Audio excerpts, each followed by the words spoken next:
Welcome to our podcast today. This is Coach EJ, the brand. And this is Coach Aaron, the source. EJ. Yes, sir. Actually timely because you're at an event where you actually have some of the upper echelon athletes in baseball participating, and you guys are evaluating them, and you're getting to spend a lot of time with them, and you're there in North Carolina. Yes. You can tell them a little bit more about what you're doing, but I think it's a great time to talk about what you're seeing in those athletes, what those commonalities are, and what separates them from all the hundreds and thousands of athletes who aren't there. So tell them where you're at, what you're doing. Yeah. And then we'll get into what you're seeing. Hey, thanks, Aaron. I'm gonna say this. I'm at you can see right here, USA Baseball. I'm at their training complex in Cary, North Carolina. USA Baseball has, as you know, 12U national team, a 15U national team, and an 18U national team for all those players in those great years, plus a collegiate national team and a whole bunch of other stuff. WBC, the governing body of all of this. And so I'm here looking at players in the next part of the program here, at least this week, one for national team trials for 12U, and also for the athlete development program for athletes that'll be 13 and 14 next summer. That's why we're here this week, to look at these athletes and evaluate them and get the first 12 kids into the program, athlete development program, 13 and 14, or 12U national team trials. So, I get to see all these athletes, and this is one of the events, which is the National Team Identification Series. And this is called the Champions Cup here in North Carolina. It happens every August. And this is an opportunity for athletes to come back here and have the opportunity, first of all, to participate in a great tournament like this, but also to be around really great baseball people in the industry and talk about the game and help them develop in the game. But more importantly for USA Baseball is to identify those kind of outliers, those guys that are really, really good and what makes them special. And that's how they get chosen to this. And sometimes we're building a team, Aaron. We're not, we're building a national team where we can try to win a gold medal or get in our program where we can help you develop. So that's why I'm here. And it's fun to watch these like-minded athletes, as you and I always say, compete. And you end up finding those 12 players that are going to possibly represent our country next summer. So that's why I'm here. This is what we're doing. So fun to be a part of. Shout out to two of my guys that are there, Jasar Lopes and Ali Cepeda Jr. Mm-hmm. So, good luck, guys. Keep doing what you're doing, and hopefully good things will happen for you. That's cool. I've been part of this program now for 6 years with Team USA as a national team evaluator and also as the 12U national team coach for 3 seasons. So this week I work as a task force member for Team USA, trying to find those players. And also I'm helping coach the Northwest region this week also, Aaron. So I get a chance to see all the players and check them out and see what they do. So I think just for our listening audience out there, what are we looking for? What makes these guys kind of different, Aaron? You and I always talk about what makes those athletes different. We have so many series of podcasts. We talk about, that special athlete, that what do they makes them special? What commonalities do they have? Well, guess what? These kids have those commonalities a lot that we see that are a little bit different. So you've got these athletes here that have these traits, and then you have the average player that has certain traits. So I'm going to talk about what we're looking for and what those guys have in terms of traits that make them special out there. Okay, so please chime in anytime, Aaron, if you Let, want to. let's kick it off this way. The eyeball test. That's the first thing. Mm-hmm. Those kids walk in their uniforms with their gear. What stands out about those kids physically, stature wise? What stands out about them in terms of the degree or the impression that you have of them athletically? That's the first impression that, Yes. before they swing a bat, throw a ball, that you're gonna notice in an athlete. Is there something common to all these athletes? Do they look like they're older than their age? Do they look like they're younger than their age? Does it run the gamut? What are you seeing? Well, first, when I get out of the car and start walking a parking lot up into our quad, and we can oversee all the fields, and we're looking, I'm going around the car. I'm just looking how these guys are walking in the place. The eye test. Are they carrying their own bag? Are they Oh walking? yeah. Are they walking in front of their parents? Yeah. Are Now, they carrying their water jug and their bag and they're just like erect and ready to go, and there's energy coming out of them? You can sense it. It's not the slump shoulders. It's not it's the way they present themselves, how they walk and how they talk, and you know EJ, you know let me stop you for a second because I don't want to get too far away from a point that might okay. seem like it's kind of whimsical, but actually it's very important. I need the parents to understand this. You said when they walk in, you watch to see if they're carrying their equipment or if the parents carrying equipment. There's a subliminal message to most serious coaches when they see a parent carrying their athletes equipment and gear, even when they come to my facility. That's a mental note. Okay. And I understand, parents, you're coming from a good place, you're there to help your kid, you're there to support your kid, all those things. But one of the things that we as coaches, I think, and regardless of the sport, like to see is we like to see a kid stand alone.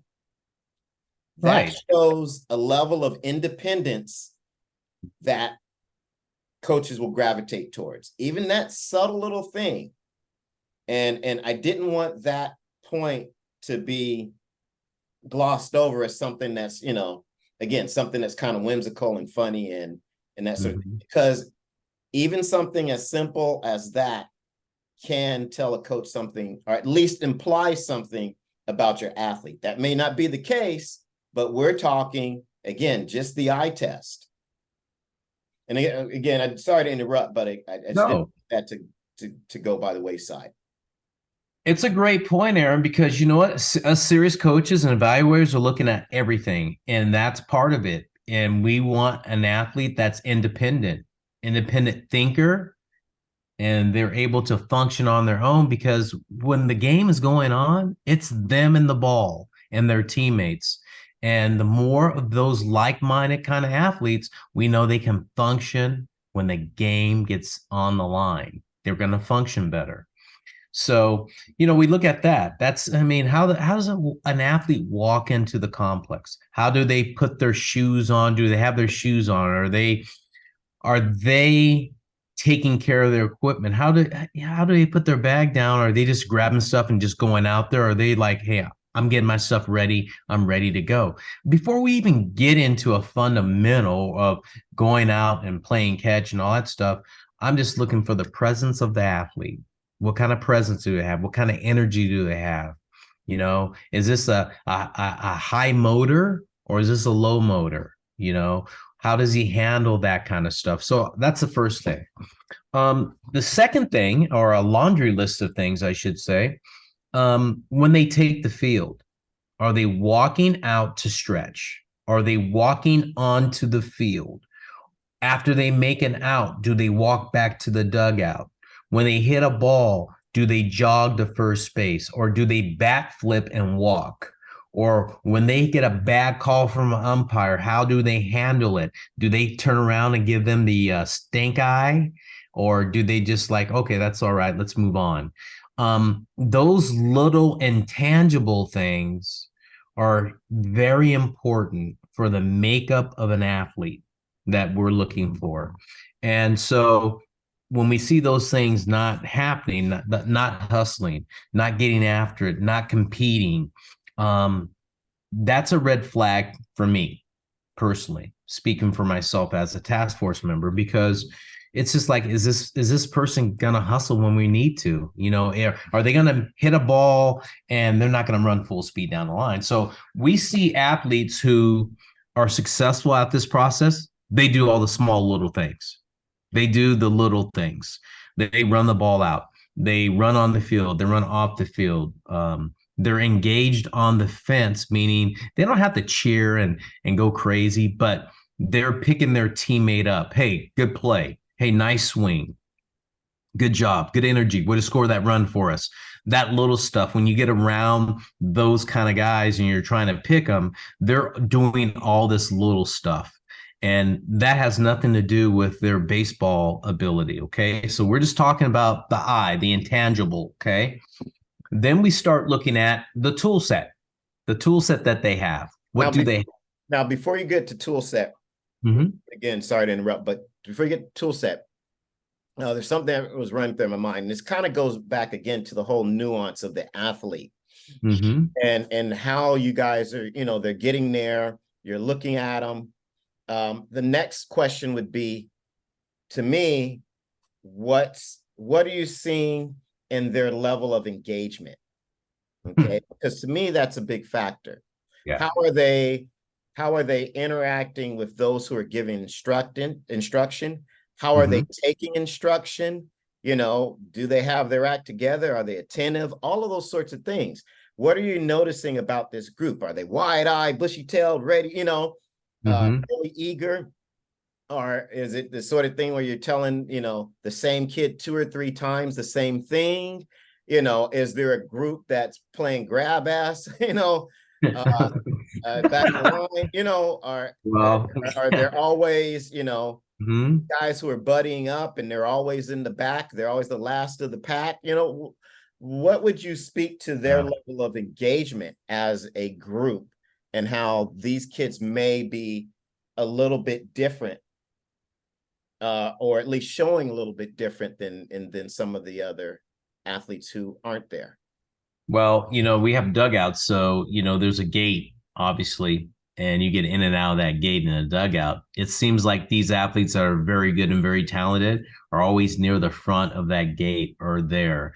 Even when they make out and put their bat away, they come back to the front of the gate. They don't sit back at the end of the bench when they get out.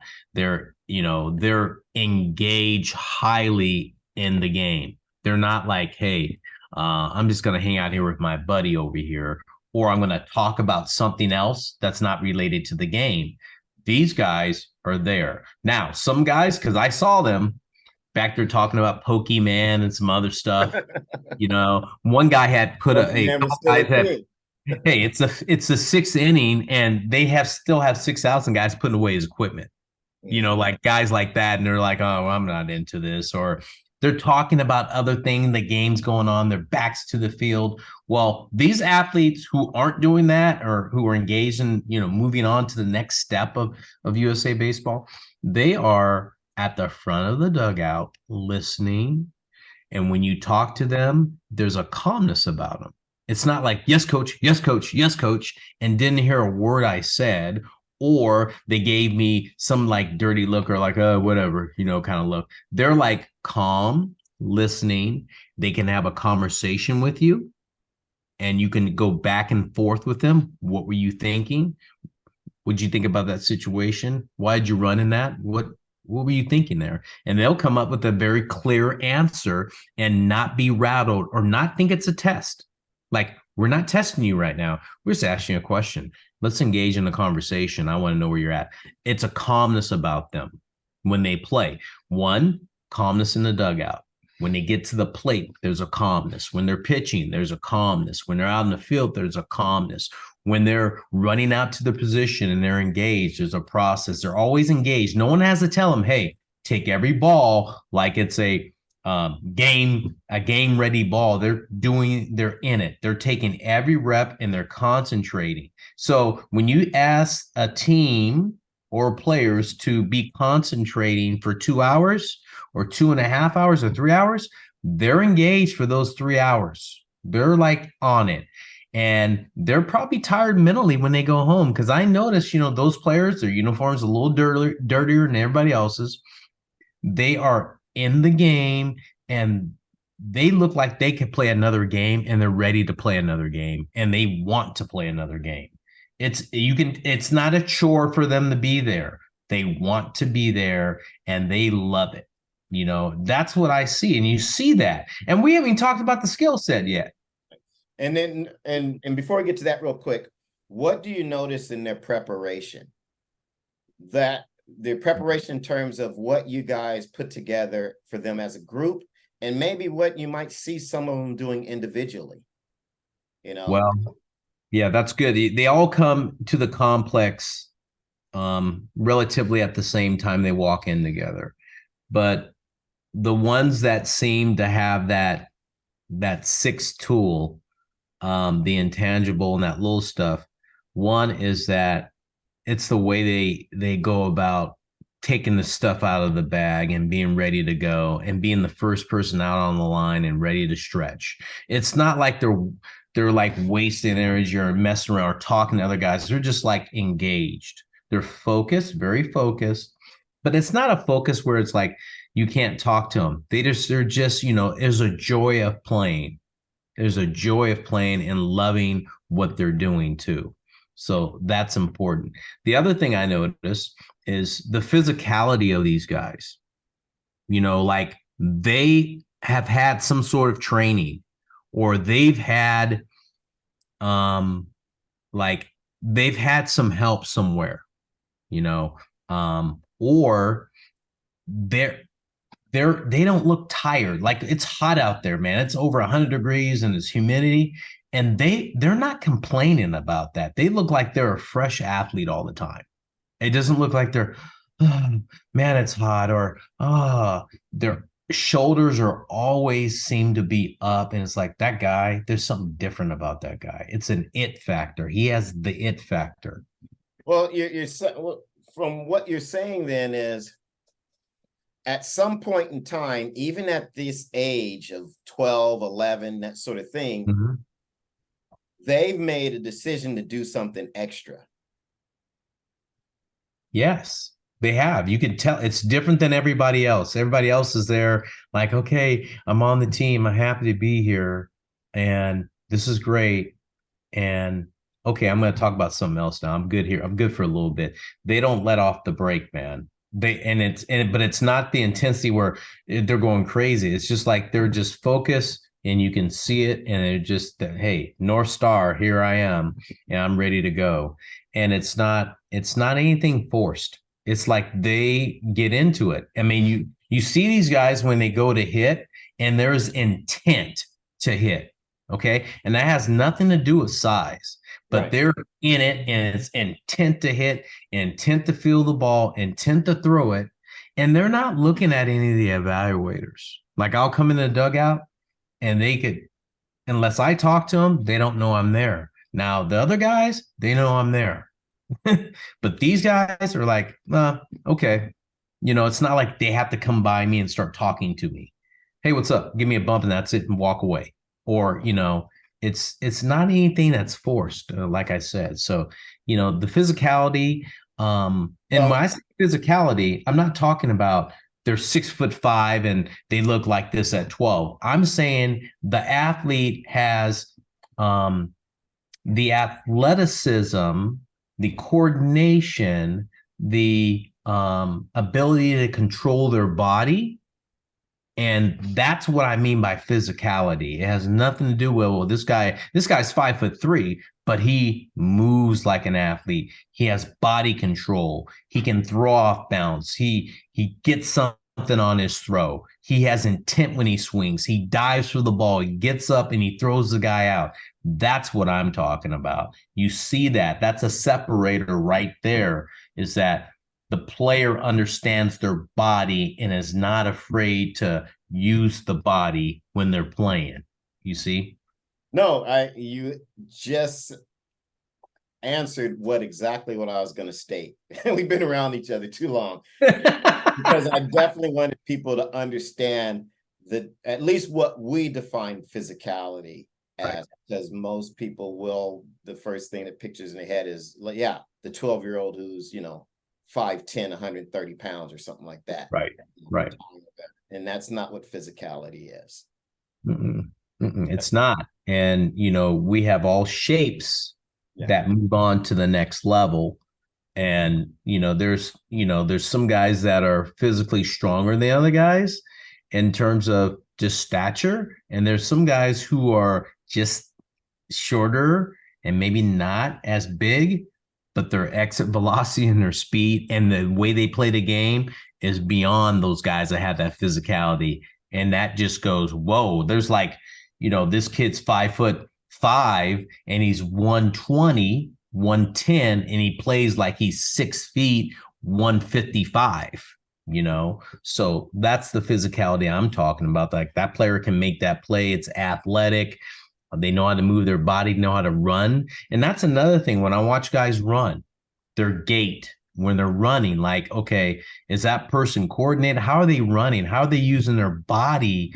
And when they're doing these different fundamentals, I look at that. How are they moving like an athlete? And if they're not, then I go, that's different than that player. What does that project at in a year? Or what does that project at a certain time? So, you look for those little intangibles that most people don't know that you look at.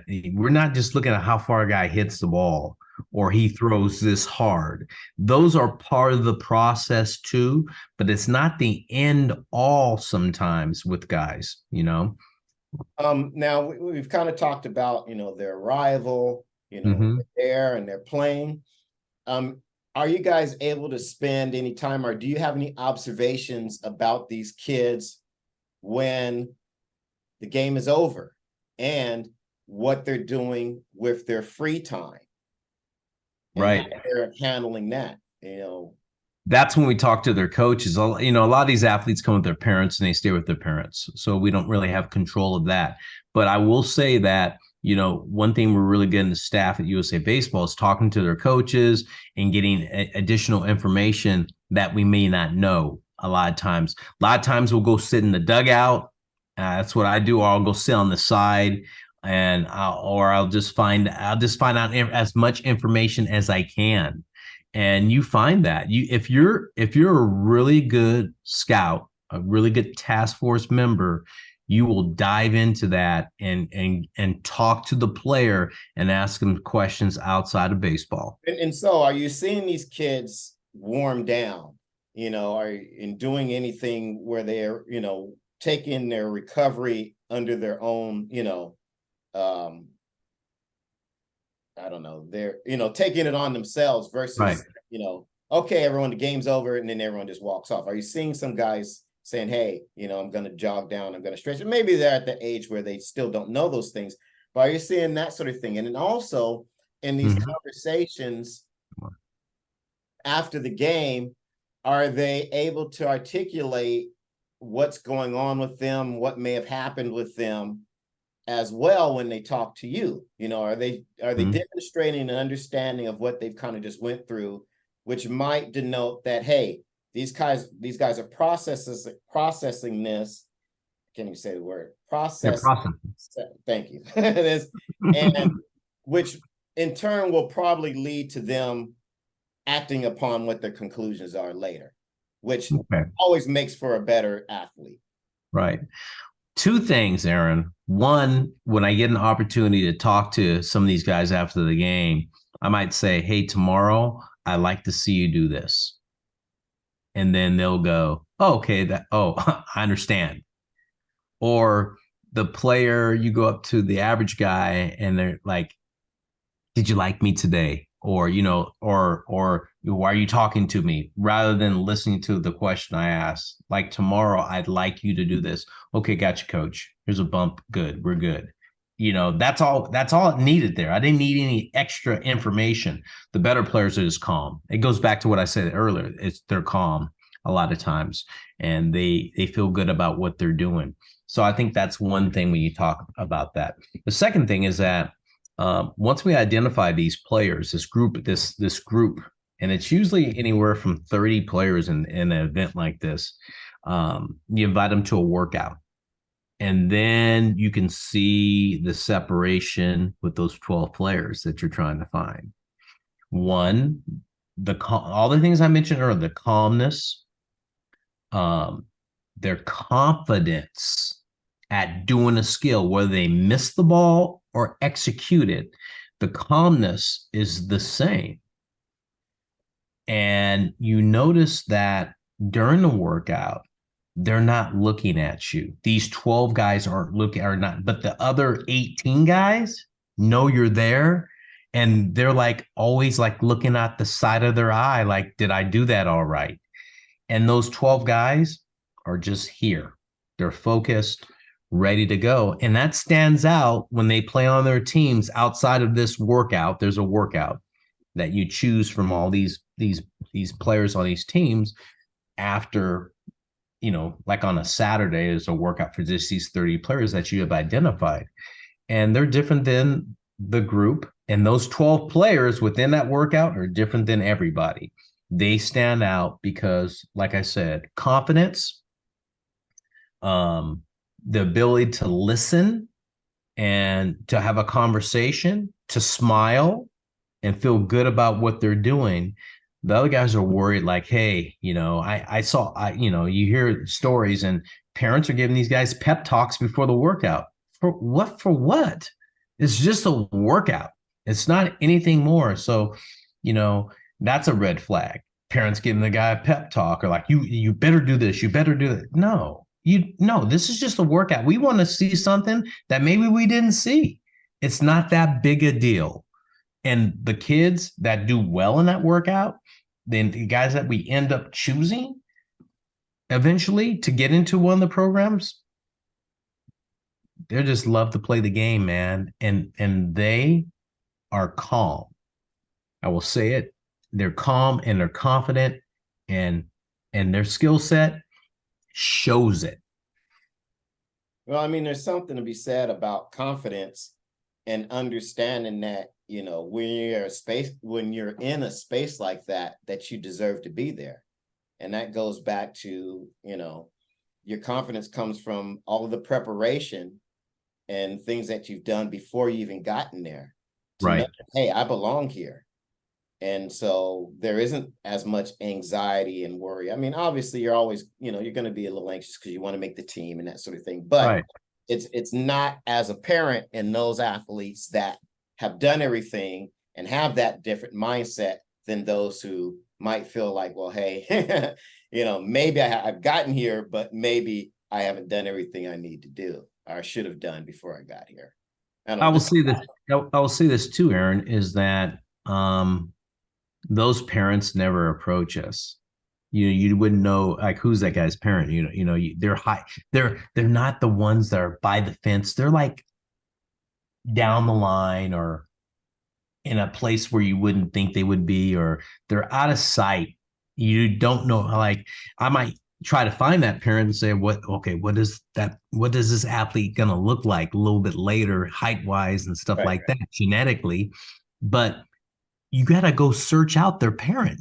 They're not, they're sitting in the stands and they're just chilling and not saying anything, or they're rooting for everybody, but they're not like behind the dugout, giving them water. Not all in the mix. Hey, come here, I want to talk to you. You're not doing that. We've ridden so many kids off because the parents come behind a fence and start saying, hey, you're not doing that. What's wrong with you?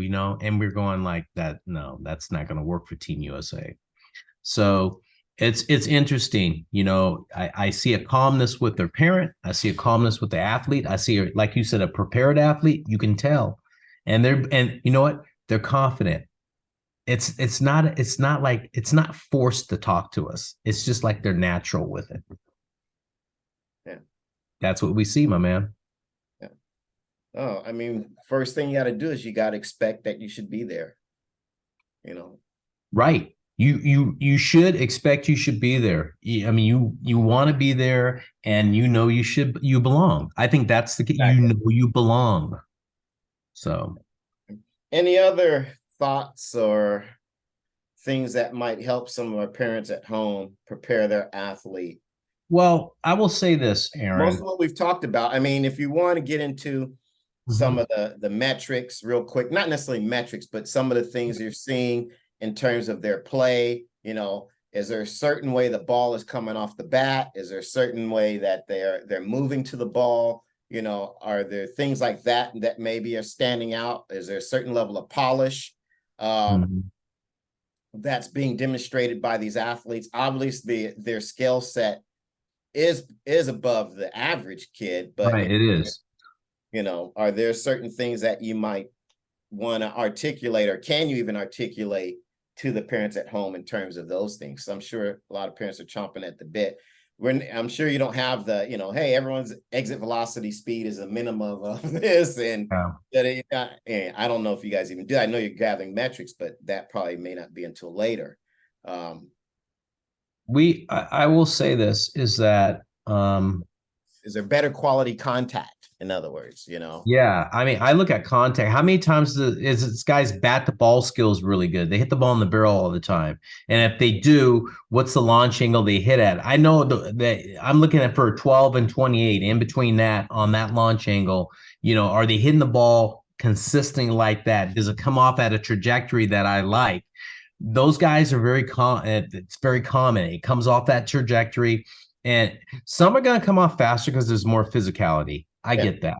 That's not the issue. Is the swing working? Does the swing path work? I'm looking at that a lot. Does the path work? Can they adjust to the ball if it's high or low? I look for that stuff. And those guys have that. Okay. Also, I notice they're all prepared. A lot of the infielders that I watch, they've had some sort of training. You could tell their gloves prepared. They're getting better jumps on the ball, their preparation, stuff like that. The outfielders, it stands out. Guy gets a good jump on the ball. He's in the right spot all the time, working through the ball. You can see those little things, getting behind the ball, working through it, taking a crow hop.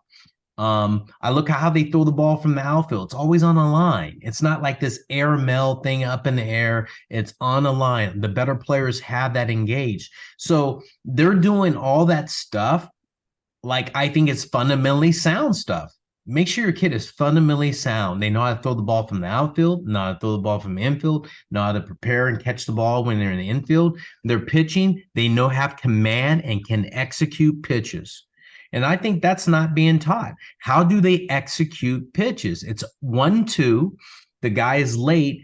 Don't throw him a curveball. Execute a high fastball. Looking for stuff like that. And when you start to see that, those are separators now. That stuff starts to separate away from the average guy who just throws a guy a curveball because you got two strikes on him. Command of pitches, having control and command of the ball on the inside and outside corner of the plate or elevating the fastball. You see young kids at this age do that, and you go, that's a separator. So I see those kind of things on the bases, like stealing bases, like instinctively, like he read a ball in the dirt before the ball even hit the ground. He took off, or he's getting good jumps and stealing third base, or taking the extra base because he saw a guy bobble or trip to get the ball and they're at the next base really quick. Those are separators for me that we look for. And those guys have that. It's like they have another gear and they take advantage of it. good. Yeah. So if So, that makes sense. oh no, those are great examples for the parents to at least think about, and for the athletes to also think about. So I have nothing else for you. Okay. Well, it's been good to talk about it, Aaron, about these things. So, if people want more information, listen more to our podcast. As they say, right? Listen to our podcast. We try to get that information to help people out. And again, this is Coach Eric Johnson, Coach EJ, the brand. This is Coach Aaron, the source. We'll see you guys.